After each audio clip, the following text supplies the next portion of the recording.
friends, Dean here with Escape to Gaming. Today I want to do a fun, an interesting topic, a video response, if you will, to Dave Wade at LawnBoysPost1975. And I've probably done more VRs to Dave than anybody else on YouTube. And I think that's probably because we're both aligned on the same wavelength with gaming, and especially with a lot of the older games and retro gaming. He has a real love for many of the older games of like the 5th and 6th gen in particular that I do, including a lot of 7th gen games. So Dave does some interesting topics and vlogs, and it's not too hard to find something to do a good VR to. I think it was last Wednesday he did one, and it was called Are the Best Days of Gaming Behind Us? In other words, are we where we are now, is it dying out? Is it no longer as fun and passionate and as interesting as it once was? And he posits a very interesting topic because it really depends on where you are from a generational standpoint. I think that naturally, growing up and playing games as a kid, it's a magical thing. And so, seeing it all and waking up on a Christmas morning and opening up a new Super NES or Sega Genesis or Atari 2600 or PS1 or PS2 or original Xbox or whatever, that would be a magical experience, and it would be easy to look back on that fondly. Unfortunately, I didn't have that kind of a childhood. Back when I was a kid, it was tough. You couldn't throw a tantrum and get your way like the kids do today. I begged my dad. I spent the night at a friend's house maybe 2-3 times a year and got to play the Atari 2600 or ColecoVision. And it was like a magical religious experience. I would home and I would just beg my dad. I would offer to do every chore under the sun. I'll wax the car. I'll edge the front yard with a pair of scissors, whatever it takes. Please get me one. Nope, we're not getting one. That's the end of it. And that was it. If you brought it up again, you got a spanking, or a beating, or you got your favorite things taken away, or whatever. So it was a frustrating childhood. So I don't have any of those memories of growing up and opening under the Christmas tree a new Sega Genesis, and none of that existed for me. In fact, I was getting out of high school at the time that the Atari 2600 was really coming into its heyday. So it wasn't until I was, 1987, or I was 27 years old when I got my first system, which was a Commodore 64. Now, I had played a lot of arcade games in the arcades and had very fond memories of that, but so I had kind of a late start getting into gaming as far as having my own console and having that experience of playing at home on your own TV. And to me, that's what gaming's all about. It's great to go to the arcades, and I went to some wonderful arcades recently over in, we're up in Lake Tahoe, and they have a big casino with a huge arcade. The whole downstairs is just a giant arcade. There's just endless machines to play, and it was really cool. I had I think I only played a couple games. We didn't spend much time or money there. It was late at night. We had other concerts and things that we wanted to go to, but it was just nice knowing it was there. I mean, I went to bed at night in that casino, sleeping soundly, knowing there's a great arcade right downstairs. Just hearing the machines and going through the environment was more than enough for me. But so, Dave posits, are the best years behind us. And I validate many of his points, and he gets into, for him, like the Wii and the Xbox 360 is really the end of an era for him. It's the end of where you could really see the graphical improvements, where you could really see the difference between a PS1 and a PS2, then the big jump to the PS3 and the HD type graphics that many of us take for granted today, as wonderful as they are. And he hasn't advanced since then. He's never bought an Xbox One. He has no interest in getting a PlayStation 4. Who knows? He says, never say never. He said maybe someday, maybe he'll get one or whatever, but he's not hell-bent to get one. He spends his money on other things, and he's not interested in having one. And I have some other friends, most of them are in the UK, that feel the same way. Now, I don't know if that's part of it's a technological thing because the internet's so slow, and that apparently over there it takes a lot longer for all of these constant updates and firmware updates and install times of downloading games and patches and all that stuff. So that certainly can take the joy out of it, and I validate a lot of the people that have those concerns, that don't do modern gaming for that reason. It is off-putting. I would compare it to this. It's almost like cars. Initially, I didn't like new technology with automobiles. I preferred the cars of the 60s and 70s because I could open the hood, diagnose it, and fix it myself. You know, with a small toolbox in my trunk. If a car didn't run, it was like for 2 or 3 reasons. And you would do simple tests to see if you're getting spark and fuel, and you could figure it out, and you could fix it. You could walk down to a gas station or put your thumb out, hitchhike, have some good old boy pick you up, go take you to an auto parts store, you get what you need, get back, get your car running and up, and get on with your life. Today, I can't even I can't even change the oil in my own truck. It's so hard to get at everything. They purposely engineer it to where you have to take it to a dealership. So initially, it took me a long time to warm up to new car technology. And the way I feel about cars is kind of the way Dave feels about consoles. And I validate his point. It's very frustrating, especially with these huge patches, games that are coming out unfinished, constant updates. And we're getting PCs now. I mean, they're no longer simple consoles like a Super NES or Sega Genesis. It's much different now. Now, ironically, I'm saying this on the 15th anniversary. Today is the 15th anniversary of the original Xbox. This is from my controller, the one that's hooked up at my desk in my PC. And I absolutely love, this is my favorite console in my favorite generation. I have the fondest dreams for this. Now, ironically, I bought the original Xbox 1 week before the launch of the Xbox 360. So I was very, very late in coming to the party. And at the time, by then, there were so many games that play on the original Xbox and multiplats that I hadn't played on the PlayStation 2. So I still had years of fun until 2009, where I eventually got an Xbox 360 Elite in 2009 when they had the Falcon chip and finally fixed them to where you no longer had the red ring of death. I've never had a problem with mine, and my buddy Mikey has it today and is still having good luck with it. So I understand that, but it's an interesting, and I want to just say a special, a happy birthday to the original Xbox. 15 years today. It's very exciting. And that kind of forced me to do this rant. I was going to do this over the weekend. I was just inundated with stuff. I just got my new PlayStation 4 Pro as a wonderful gift from my good buddy Angel. And so I'm very excited about that. And that excitement for that PS4 Pro shows you and proves to you that I'm still excited for new technology. I'm still excited when I see new things come out. I will say this, the one point that Dave made that is an exceptional point is that the thing that a lot of the kids today and the younger generations of gamers that grew up in the late 80s and the 90s or whatever that were born then, is that they'll never know the wonderment of growing up with Pong. And I remember before Pong, I was, at 12 or 11, 12, 13 in there when a lot of the early consoles came out. So I remember them quite well. And I remember going to someone's house and playing Pong, and I remember later the Atari 2600 and the ColecoVision as well, and how magical it was. And then to see the graphics jump from that to an NES and to early Commodore 64 computers, and then eventually the Super NES. By the time the Super NES came out, I was blown away with the colors and the sounds, and that you could play them on your TV. Plug this thing in, this magical little box that you buy, plug it into your TV, and you could play video games. To me, it's still a magical, special thing. I think that much of it is a generational thing. I think that if you were raised during that magical era back in the 70s, and you could see the transition from the 70s into the 80s, and then the early 80s all the way through up into the early 90s to the Super NES, and then into the mid-90s, the PlayStation 1, and then into the 2000s with the PlayStation 2, you probably have a deeper level of appreciation for just how far we've come. So now when I play a game like Wolfenstein: The New Order, I'm completely blown away. Where young kids today go, yeah, it was okay. It was all right. I didn't think it was anything special. Because they don't know. They don't realize how good they have it. They never grew up playing Pong.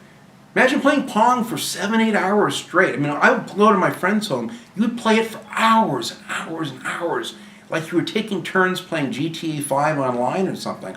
And it was just a magical thing. And even those early Dodge'em and games I'd play on the Atari 2600 never got old because you could imagine yourself racing down these streets and racing head on into your friends, and you'd use your imagination, whether you're playing Pitfall or whatever game it was. Now you're swinging like Indiana Jones from rope to rope and jumping over alligator pits and crawling down into caves and exploring.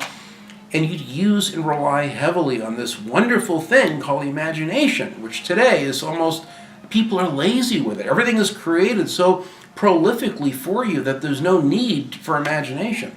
So we get these incredible photorealistic games today, and people go, yeah, it was okay, meh, it was alright, it's okay, I don't know, nothing special. Yeah, more of the same, just like the last couple, I wasn't impressed, And it's sad. It's sad that people have that jaded mentality. I mean, I don't know if that's a generational thing, if it's because maybe they didn't grow up seeing that wonderful transition. So, I've got, 35 years of watching gaming developing, watching it progress, and each step of the way, it got more and more exciting. That's kind of behind us now. It's just kind of like with the automobile. It pretty much advanced, and it changed a lot from the early turn of the century up until the 30s, and from the 30s to the late 40s, and then up into the 60s, and then up into the late 70s, early 80s, when they're starting to introduce, the computer into cars, and so even the cars today. You just take it for granted. A car is a car is a car. No one really sees that transition. They don't realize how wonderful the cars are today. I don't think that they're built to last like some of the older cars, but they're safer. They're much more fuel efficient and reliable, and they got all the bells and whistles and computers in them now, and all this crap, and cruise controls, and anti-lock braking and traction controls, and all this stuff that we take for granted. If your tire pressure's down in my truck dash will tell me, oh, you've got a couple pounds down on one of your tires. Oh, good, I can go to the gas station, put some air on that tire. And it's nice to have those bells and whistles. It's the same thing with gaming. I don't see it as any different.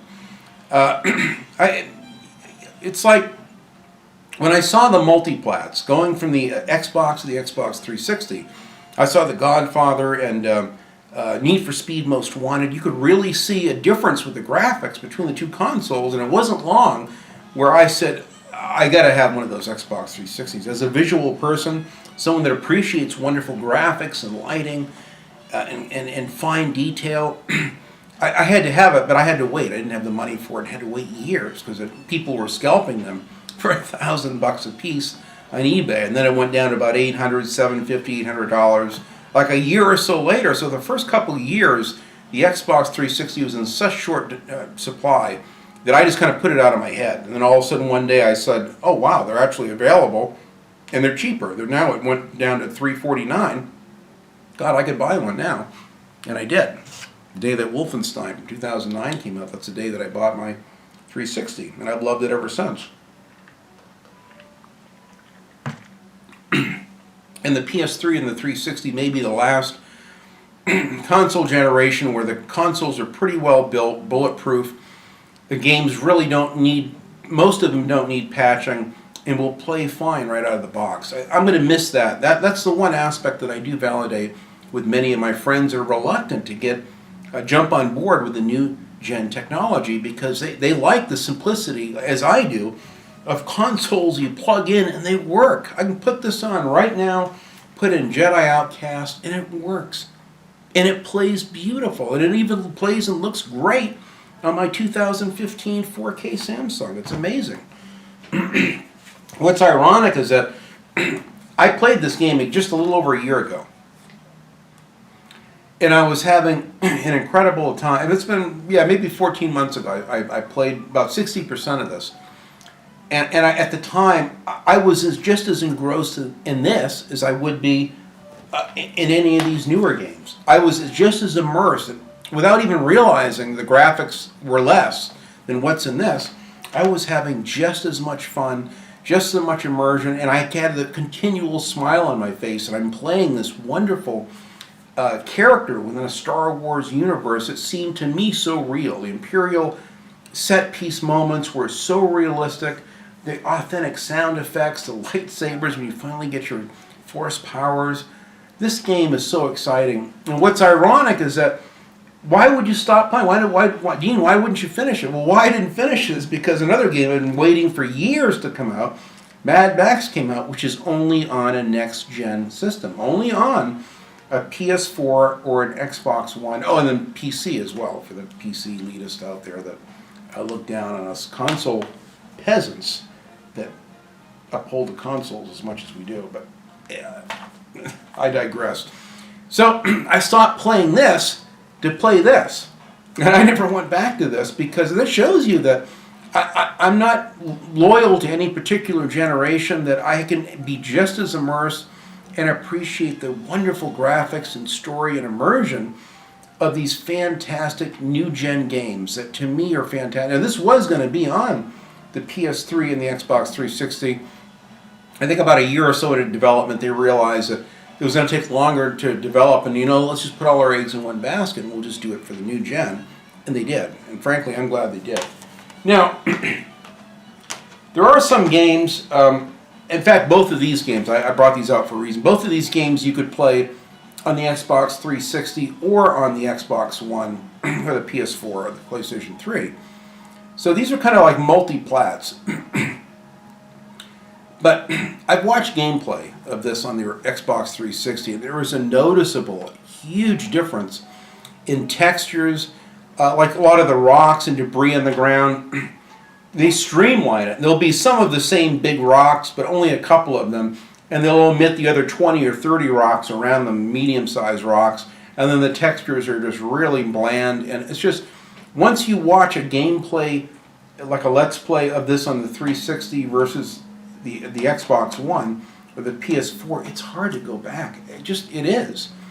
And that's my argument for new gen, is that if you're a visual person, if you really appreciate the photorealistic stuff that they have in these games, even Far Cry 4 looks really good and plays good on the Xbox 360, and I've seen gameplay of it. It looks a little bit better than Wolfenstein: The New Order on the 360. So technically, there were a few games that they kind of stretched.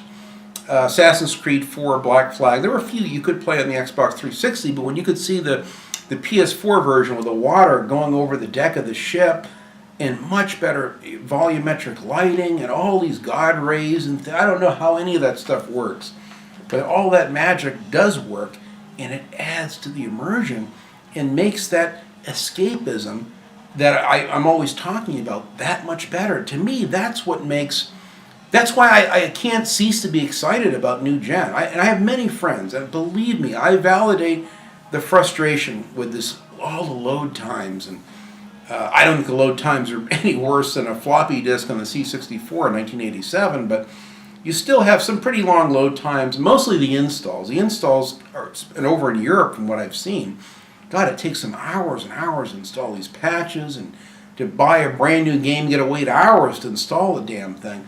And so I do validate the technical frustration with that. I think it kind of goes with the territory very much like the new cars have. There's many wonderful advancements with new cars. And for real die-hard car guys like myself, I still prefer the old school automobiles because of the simplicity and the fact they just work. You get in and typically it either works or it doesn't. And it's easy to diagnose and fix if it doesn't. With these new cars today, I won't touch my wife's car, especially her car. It's so technically advanced, I don't even think I could change the oil or do the brakes on it. And they're designed that way. And I think the consoles are probably designed the same way. Now, it's not to say that I'm going to forever, embrace every new thing that comes down the pike, because I won't. If it goes the way of the cloud or server-based only, I will bail. And what I'll do is I'll back up, I'll get a second PS4 Pro or whatever my current consoles are at that time, and I'll back them up with big hard drives. I'll have all the firmware updates, all the games, and then they can pull the plug on it all they want. I don't care. I don't have PlayStation Plus. I don't have Xbox Gold or whatever, so and quite often, even though we have a high-speed internet, it was just down the other night. We tried to watch The Walking Dead and stream it off from my PlayStation 4, and I couldn't because, as usual, the damn Wi-Fi thing's down. Or I don't know if it's a router. We've changed the router. We've done so many changes, and upgraded the most expensive Wi-Fi, internet, high-speed service, it still doesn't work that much. So I prefer offline. In fact, I went on to play this Far Cry 4, and it couldn't get online. So at least this gives you the option. You want to play it offline, Dina? Yeah, let me go resume my time with it offline. Thank God for that.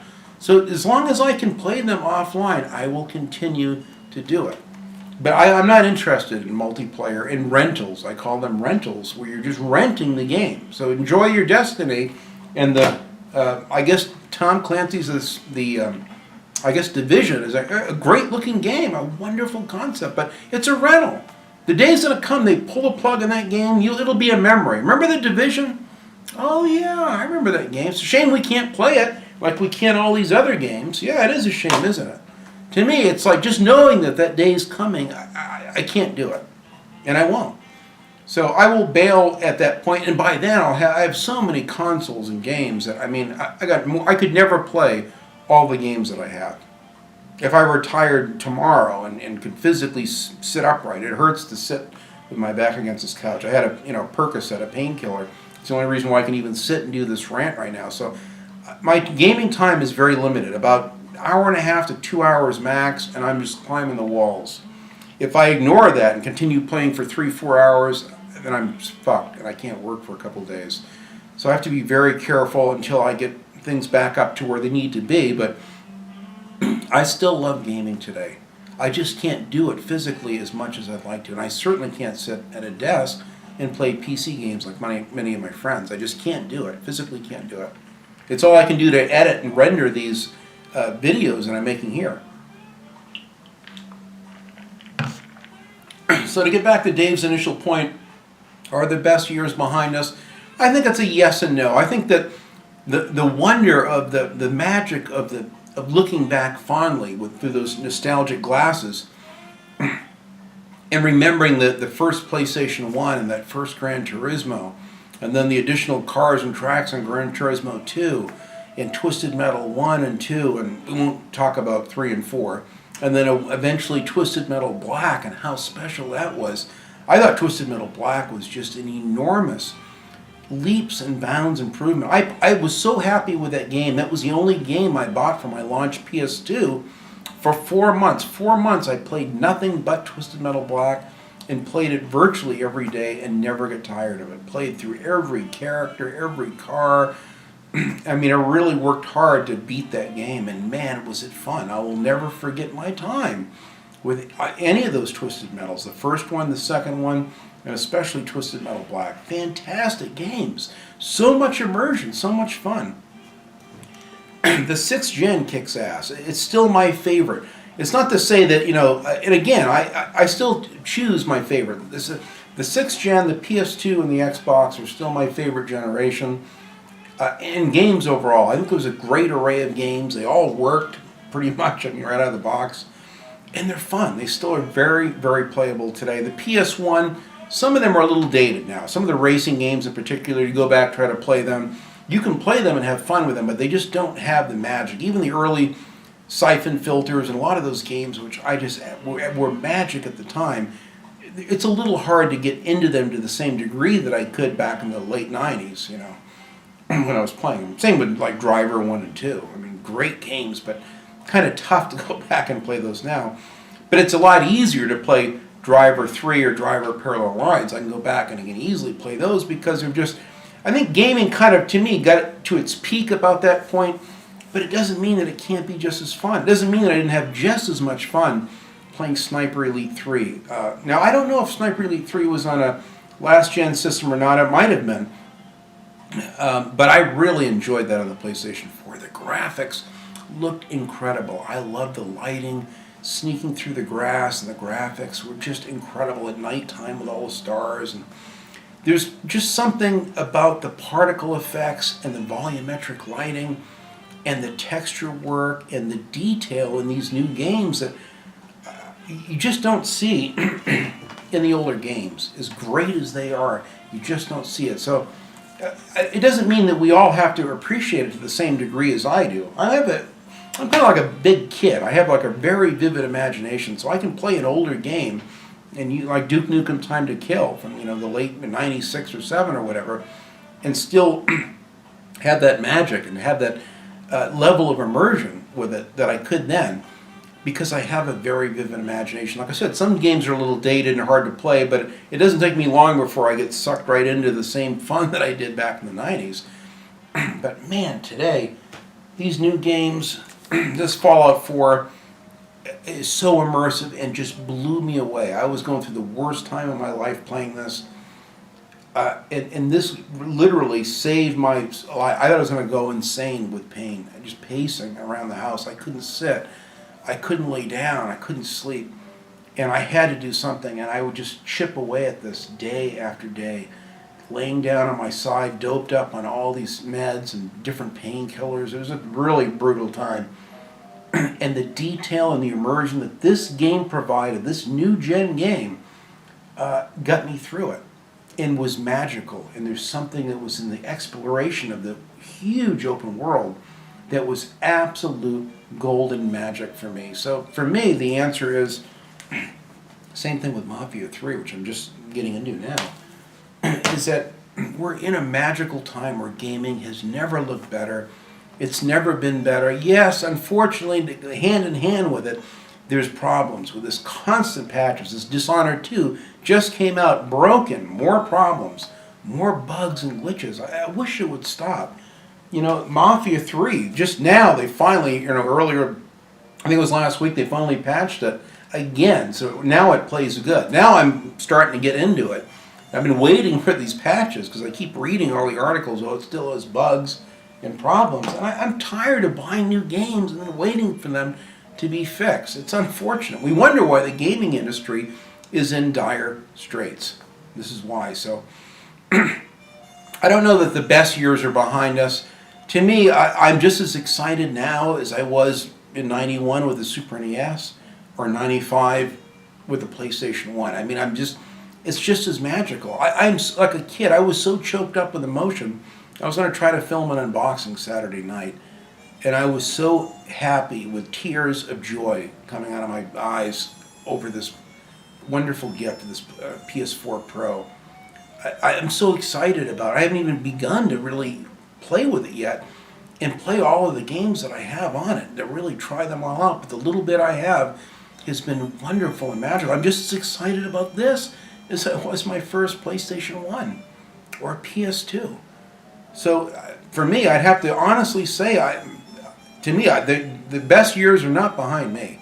They're going to continue to go on from this point forward.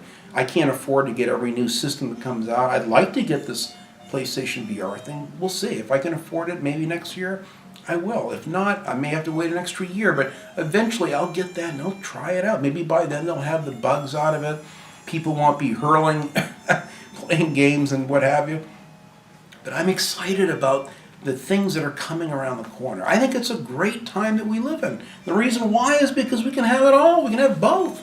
I can go down to my local mom and pop store today and buy dozens of great games for the original Xbox or the PS1 or PS2 or even the Atari 2600. They're now getting more Atari games than older games. And it's great that we can play it. You can have it both. You can have it all. I mean, I have a retro collection and I've got a new gen collection. I just can't afford to have every system. And eventually I'll get that Xbox One S and I'll be able to play some of these new Forza games as well. It's all good and it's all relative. So I think it really is relative. I think it's relative to what you feel. If you live in the past more than you should, and I'm a person that does it. Every TV show I watch is stuff from the 70s. I'm watching Cannon right now. Frank Cannon. Those rings, they had 5 seasons. I just bought a box set of this. I love old TV shows. I prefer these over The Walking Dead and a lot of the new shows, as good as they are. I still like my old TV shows, which I'm watching, Hawaii Five-0, I've been watching that recently, Streets of San Francisco. And so, to me, with videos, with movies and television, I prefer the older stuff, clearly. But with the new gaming, I'm still very immersed. I'm having an absolute ball with it. Let me know in the comments how you feel. Do you feel the best years kind of like Dave says, are behind us? Do you feel that we'll never see the heyday of gaming again? Do you think it's over? The new gen is just not worth it?